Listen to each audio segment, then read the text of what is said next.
बाब 3। फरीसियों में से एक शख्स निकोदेमुस नाम यहूदियों का एक सरदार था।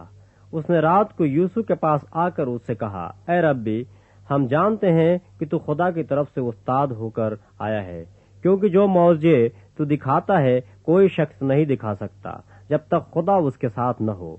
यीशु ने जवाब में उससे कहा, मैं तुझसे सच सच कहता हूँ कि जब तक कोई नए सिरे से पैदा न हो वो खुदा की बादशाही को देख नहीं सकता। निकोदेमुस ने उससे कहा, आदमी जब बूढ़ा हो गया तो क्यों कर पैदा हो सकता है? क्या वो दोबारा अपनी माँ के पेट में दाखिल होकर पैदा हो सकता है? यीशु ने जवाब दिया कि मैं तुझसे सच सच कहता हूँ, जब तक कोई आदमी पानी और रूह से पैदा न हो वो खुदा की बादशाही में दाखिल नहीं हो सकता। जो जिस्म से पैदा हुआ है जिस्म है, और जो रूह से पैदा हुआ है रूह है। ताज्जुब न कर कि मैंने तुझसे कहा कि तुम्हें नए सिरे से पैदा होना जरूर है। हवा जिधर चाहती है चलती है, और तू उसकी आवाज सुनता है, मगर नहीं जानता कि वो कहाँ से आती और कहाँ को जाती है। जो कोई रूह से पैदा हुआ ऐसा ही है। निकोदेमुस ने जवाब में उससे कहा, ये बातें क्यों कर हो सकती हैं?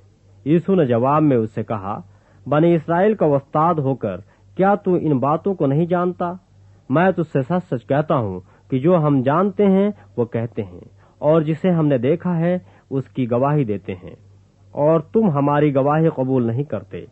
जब मैंने तुमसे जमीन की बातें कही और तुमने यकीन नहीं किया, तो अगर मैं तुमसे आसमान की बातें कहूँ तो क्यों कर यकीन करोगे?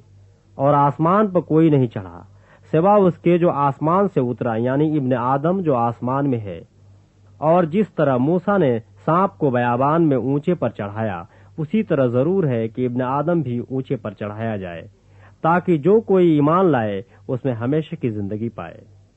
क्योंकि खुदा ने दुनिया से ऐसी मोहब्बत रखी कि उसने अपना इकलौता बेटा बख्श दिया, ताकि जो कोई उस पर ईमान लाए हलाक न हो बल्कि हमेशा की जिंदगी पाए।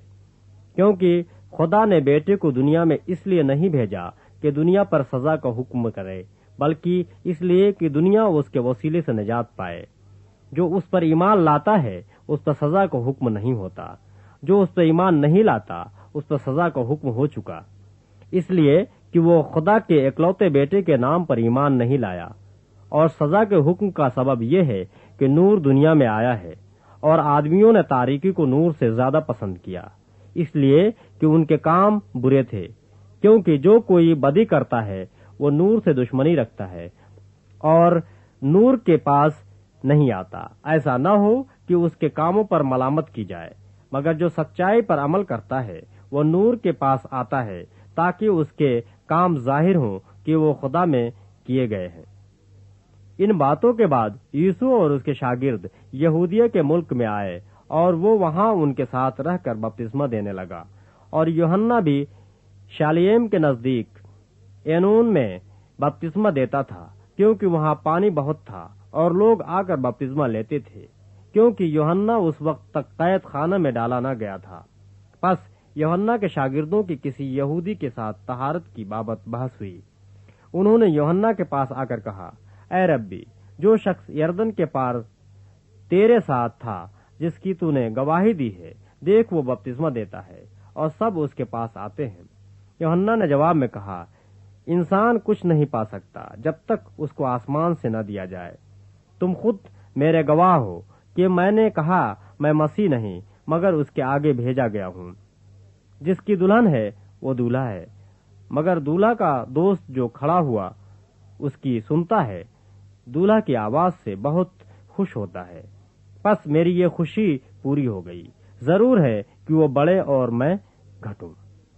जो ऊपर से आता है वो सबसे ऊपर है, जो जमीन से है वो जमीन ही से है और जमीन ही की कहता है। जो आसमान से आता है वो सबसे ऊपर है।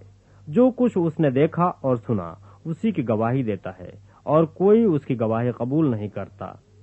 जिसने उसकी गवाही कबूल की उसने इस बात पर मुहर कर दी कि खुदा सच्चा है, क्योंकि जिसे खुदा ने भेजा वो खुदा की बातें कहता है, इसलिए कि वो रूह नाप नाप कर नहीं देता। बाप बेटे से मोहब्बत रखता है और उसने सब चीजें उसके हाथ में दे दी हैं। जो बेटे पर ईमान लाता है हमेशा की जिंदगी उसकी है। لیکن جو بیٹے کی نہیں مانتا زندگی کو نہ دیکھے گا بلکہ اس پر خدا کا غضب رہتا ہے۔